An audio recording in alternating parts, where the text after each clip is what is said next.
Olá, sejam bem-vindos. Este é O Tema é Direito, um programa do curso de Direito da Universidade Franciscana. Não deixe de mandar sugestões de pauta para cbisaia@gmail.com. O e-mail aparece aí na sua tela. E nos escreva solicitando temas específicos, palestrantes, convidados, todos eles relacionados ao mundo jurídico, porque, como sempre digo, este é o foco central deste programa. Meu convidado de hoje, uma satisfação receber o professor Vitor Hugo do Amaral Ferreira, professor aqui do curso de Direito da Universidade Franciscana, egresso do curso de Direito da Universidade Franciscana. Seja bem-vindo, professor. Muito obrigado, professor. Uma satisfação retornar aqui, poder falar do curso de Direito, das nossas atividades no curso. É sempre um prazer. O curso de Direito aqui da Universidade Franciscana completa 20 anos, professor, agora, no mês de agosto de 2019. O que tu poderia nos dizer sobre esses 20 anos aí, te provocando assim? Eu completo 20 anos também no curso. Entrei aqui na primeira turma como estudante do curso de Direito, isso em agosto de 99. E eu brinco nos corredores aqui que eu nunca saí da instituição. Porque eu me formei em janeiro de 2005 e 15 dias depois eu tive uma entrevista com a irmã reitora, fui contratado e comecei a dar aula em março. Então, de 99 até o presente momento, eu estou no centro universitário, no antigo Centro Universitário Franciscano e agora Universidade Franciscana. Não, e detalhe, acho que é importante, né, falar sobre isso, inclusive na perspectiva institucional, mas veja que a instituição apostou em ti, você se capacitou, né, fez mestrado, agora é quase doutor em Direito e pesquisando numa área super importante, que é a área do direito do consumidor, uma área sempre em transformação, não, professor? Exato. Esse incentivo, não só na minha pessoa como profissional, ex-aluno, mas o incentivo específico e o investimento que a instituição tem no direito do consumidor. Eu participo de um grupo no Brasil que envolve professores de direito do consumidor e há uma briga constante em que a disciplina se torne uma disciplina obrigatória, onde muitos cursos ainda não têm direito do consumidor como disciplina obrigatória. Nós temos isso desde a nossa primeira matriz. Os cursos da cidade mesmo, que foram transformando seus currículos posterior ao nosso curso, eles foram inserindo o direito do consumidor como disciplina obrigatória posterior ao curso de Direito, da UFN. E além de nós termos um campo de estágio que é referência no Estado, é referência em várias atuações, inclusive no Brasil, de ter um PROCON, né, um órgão de defesa do consumidor vinculado ao curso, com a atuação dentro do curso de Direito, que permite se transformar num grande laboratório de ensino, pesquisa e extensão. Né. Hoje nós temos aproximadamente 30 alunos e contando com os alunos das disciplinas de Direito do Consumidor, que estarão dentro da curricularização da extensão, nós temos 82 alunos vinculados ao projeto no PROCON. Então, é uma prática que só acontece em função de todo esse investimento, desse reconhecimento também por parte da instituição. Sabe que há poucos programas atrás a gente falava nos processos de litigiosidade repetitiva, né, nessa formação da cultura bélica, processual, e o PROCON justamente é um órgão, e aqui com essa parceria que vem atuar de forma contrária a isso, né? Porque ali a ideia é realmente que as coisas se solucionem numa fase pré-processual, né? Antes de qualquer possibilidade de se falar em processo. Até se discute se aceita isso ou não. Eu, particularmente, tenho uma opinião contrária a esse posicionamento, mas o Poder Judiciário tem, inclusive, se manifestado no sentido que é obrigatório comprovar a tentativa de um acordo na via administrativa. E o PROCON tem se prestado para isso, né? E não especificamente o PROCON, mas os projetos que estão vinculados a ele, como é o caso que acontece aqui na instituição. Veja que nós temos uma plataforma do Ministério da Justiça que se chama consumidor.gov.br. Lá existem 300 e poucas empresas cadastradas. Basta o consumidor fazer a reclamação naquele site e ele não precisa sair de casa, né? Só que também são muitos os consumidores que não têm acesso à internet, não têm uma conta de e-mail. O PROCON de Santa Maria, e eu falo no PROCON, mas são os nossos alunos do curso de Direito que fazem isso, foi o órgão de defesa do consumidor no interior do Brasil que mais registros fez no consumidor.gov, né? Isso recebeu recentemente uma menção do próprio Ministério da Justiça, reconhecendo essa atuação. Então, tem uma avaliação que é positiva, porque estamos trabalhando nesse sentido, mas também uma parte que tem que ser analisada, os PROCONs se tornaram um grande balcão de atendimento dos fornecedores, né? Na medida que eu tenho um balcão de PROCON atendendo consumidores, eles não precisam ter tantos funcionários atendendo no seu serviço de atendimento ao cliente, no SAC, né? Então tem um contrapeso a fazer aí, mas é um índice importante. Nós temos uma resolutividade, nós temos uma participação, nós temos uma atividade efetiva no cenário de defesa do consumidor, no município, região, estado e país. Como é que começa essa parceria do curso de Direito da UFN com o PROCON, Vitor? Eu sei que tu estás há muito tempo, né, envolvido com isso. Desde o início, assim, né? Nós tivemos um PROCON, o PROCON ele é criado por iniciativa do Poder Executivo, né? Então, coube ao prefeito em 2012, que era o prefeito Valdeci de Oliveira, ele criou o PROCON em lei, né? Mas até 2004, falei 2012, né? 2002. Criou em 2002. Até 2004, o PROCON não existia de fato, né? Existia de direito, tinha uma lei que criava o PROCON, mas ele não existia, não tinha um espaço para ele. Foi quando houve o convênio entre a Prefeitura Municipal e a UFN. Então, desde 2004 se celebrou esse convênio, um termo de cooperação técnica, em que a UFN cede o espaço, na época todos os computadores, todo o equipamento, todo o custo operacional do PROCON, e em contrapartida o PROCON se tornava um espaço também de pesquisa e um grande laboratório para os alunos, né? É o que vem acontecendo então desde 2004. O PROCON aqui, cuja sede ali no NPJ, no Núcleo de Práticas Jurídicas, se tu fosse assim elencar fatos que mais aparecem, o que tu poderia nos dizer? Nós temos ali, que não é diferente do resto do cenário do Brasil, a telefonia é o primeiro, sempre. Operadoras de crédito, instituições financeiras, planos de saúde são os três que lideram qualquer ranking no Brasil. Mas disparado, telefonia. Telefonia representa uma média de 60% de qualquer PROCON do país. E aí também a alegação deles é que é o serviço que mais cresceu, é o que mais vende, mas proporcional a isso não deveria também aumentar a reclamação.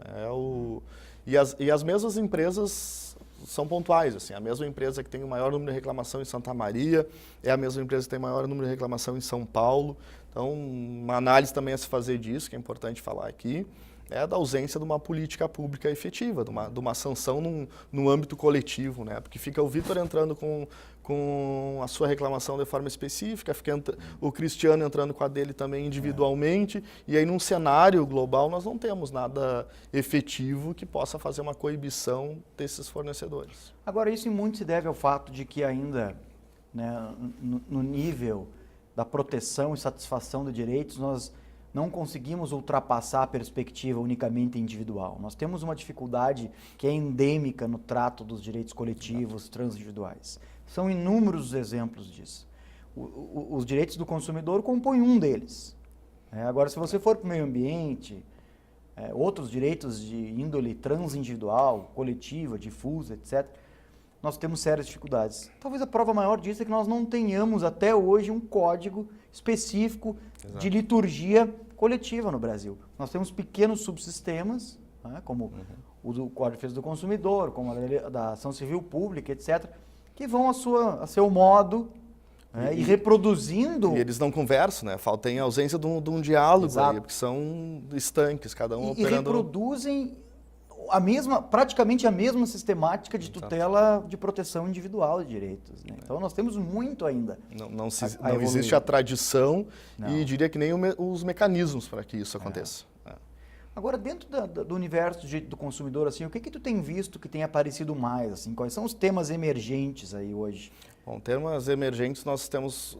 O direito do consumidor ele é sustentado, ele tem toda a sua base na vulnerabilidade, né? Eu reconheço um sujeito que é mais frágil, eu reconheço ali a vulnerabilidade de um sujeito.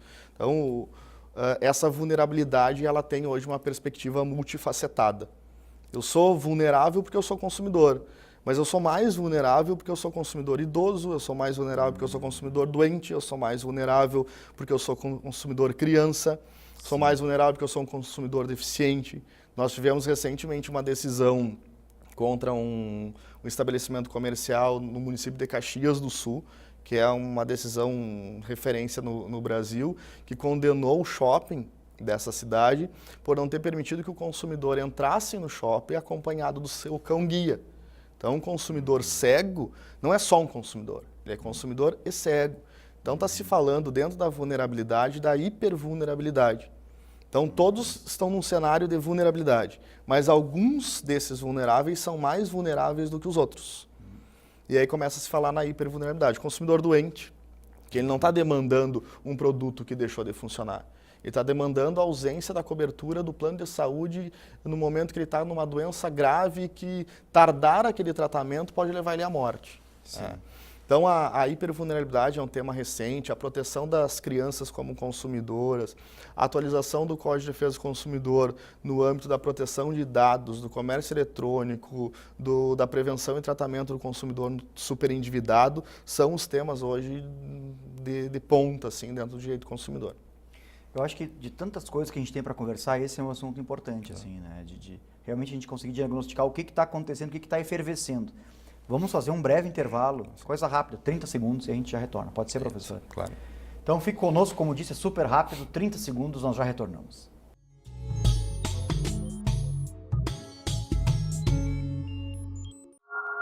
O que é conhecimento? É um valor que se constrói à base do diálogo, sabendo que as relações ditam a ética desse novo mundo. Mais conectado, mais universo. Conhecimento de verdade depende de você. Vestibular de Inverno da UFN. Prova em 21 de junho. Universidade Franciscana. Somos UFN. Somos você.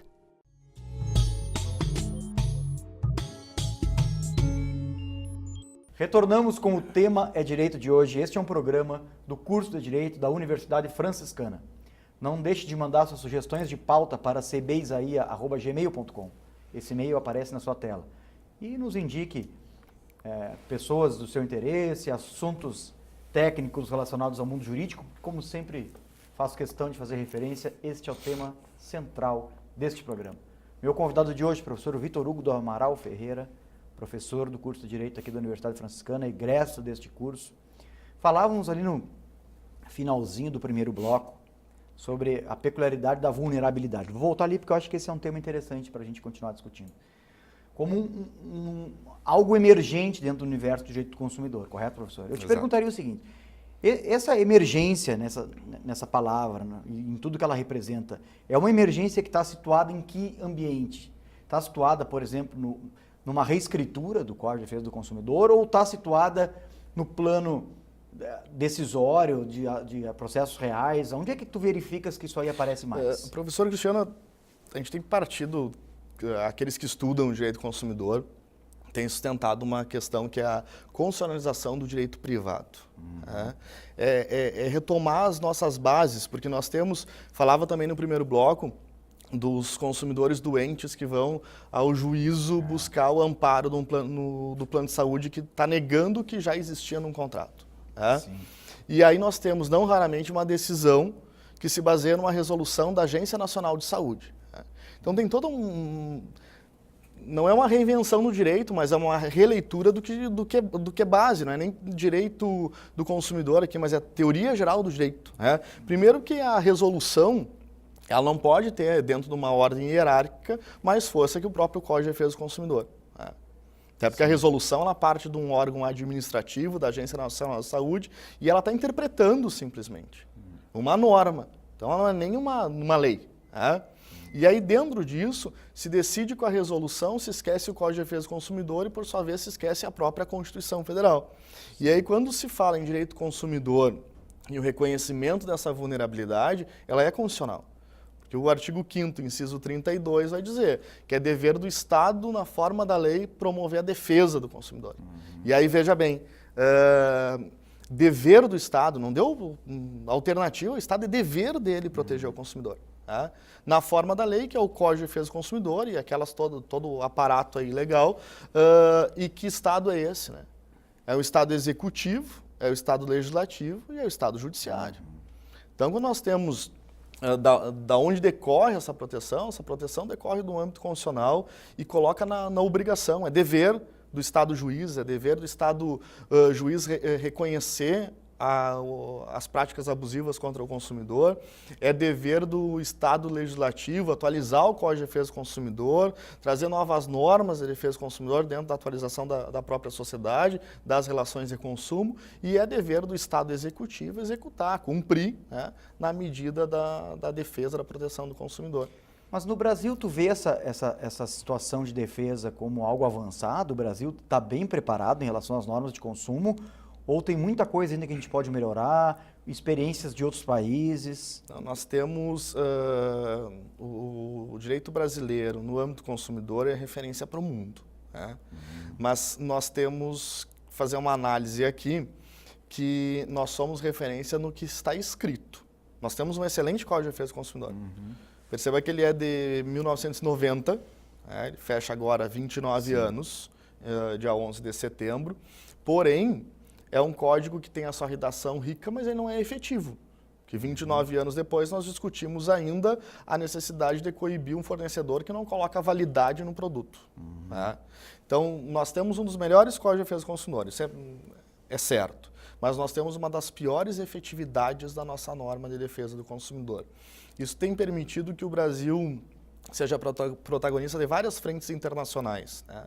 A ONU, por exemplo, criou um comitê, uma comissão que tem sustentado a necessidade de defender o consumidor em vários países que não têm ainda Código de Defesa do Consumidor, né? Nós temos como embaixadora, a embaixatriz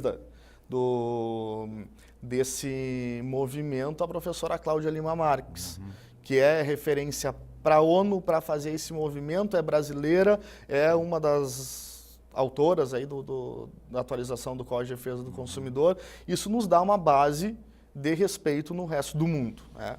Porém, não raramente, quando se tem uma discussão sobre o Código de Defesa do Consumidor fora Brasil, né, em fronteiras, nós não temos bons exemplos para colocar diante da nossa norma, que é de fato boa. Mas a que se deve isso, na tua opinião? Por que falta de efetividade? Olha, eu diria que nós não temos, nós já tivemos um certo início desse movimento, mas nós não temos hoje estruturado um Sistema Nacional de Defesa do Consumidor, que é o Sistema Nacional de Defesa do Consumidor, ele é coordenado pelo Ministério da Justiça, pela Secretaria Nacional de Consumo. E ele agrega todas as entidades de defesa dos consumidores. São PROCONs, delegacias, promotorias de defesa do consumidor, associações de defesa do consumidor, Defensoria Pública, Juizado Especial Civil. Então, todos aqueles que envolvem a defesa do consumidor. E essa articulação ela não está bem amarrada, né? Ela se perdeu em algum momento. Fora isso, nós temos ainda um ponto crucial, que é a ausência de educação para o consumo, né? Nós, consumidores, não sabemos consumir. Prova disso é quando se fala de endividamento, né? Então, o endividamento do consumidor se dá também, além da prática das instituições financeiras, uma prática mais fervorosa, mais agressiva, mas os consumidores também, quando leem o extrato do banco, que ali tem o seu saldo da conta somado como disponível junto do limite do cheque especial, ele entende que a soma é o que ele tem como dinheiro, e não é o que ele tem disponível para ele, né?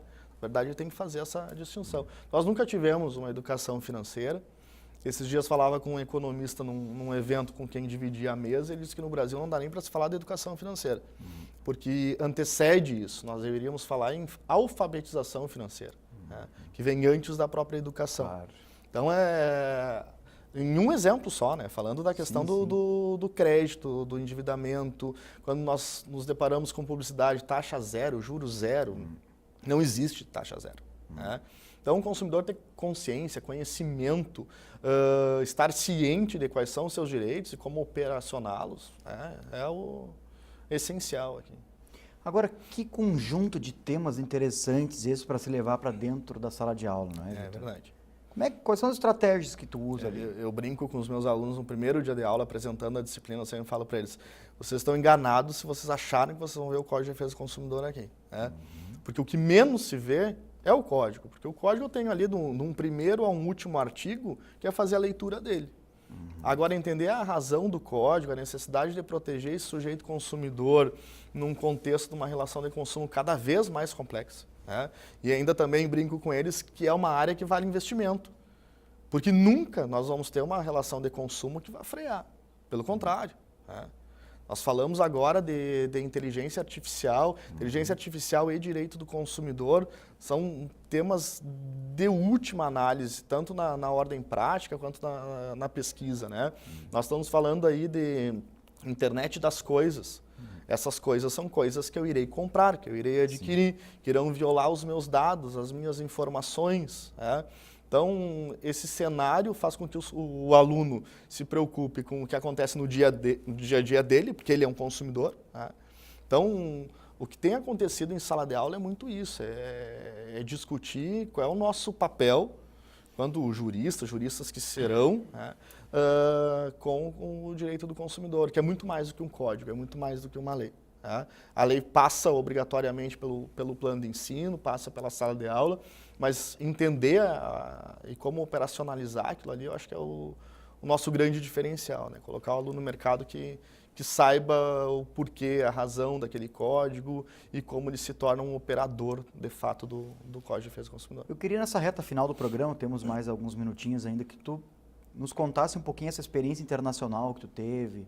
Eu sei que tu foi para a China e tal. Qual foi o objetivo dessas viagens que tu chegou a fazer agora? Na verdade, eu participo de um grupo de pesquisa do CNPq que envolve o tema globalização, Mercosul e direito do consumidor. Né? E tem se discutido pontualmente a proteção do consumidor turista. Porque esse consumidor turista é um outro tema também recente, né? Um tema importante. Esse consumidor turista, ele viaja o mundo inteiro, ele ultrapassa fronteiras e a lei dele fica no seu território, né? Então, existe um movimento forte da ONU, né, isso já bem avançado, que se tenha algumas diretrizes internacionais comuns de defesa do consumidor. Né? Em razão disso, eu tenho participado de vários encontros internacionais, eventos. Entre eles, eu tive agora recentemente em Jerusalém, né? Foi uma semana em Israel. Nós tivemos um encontro na Universidade de Haifa. Né? Foram três momentos em Israel. Haifa, Jerusalém e Tel Aviv. Né? Onde a Universidade de Haifa, que é uma das mais avançadas no mundo no estudo do direito e tecnologia, a associação de um com o outro, buscou então referência no direito consumidor brasileiro e fez uma grande discussão, foi um evento belíssimo em torno das ações coletivas. Né? Então, e isso que deixa triste, de certa forma, o brasileiro quando vende esse direito consumidor.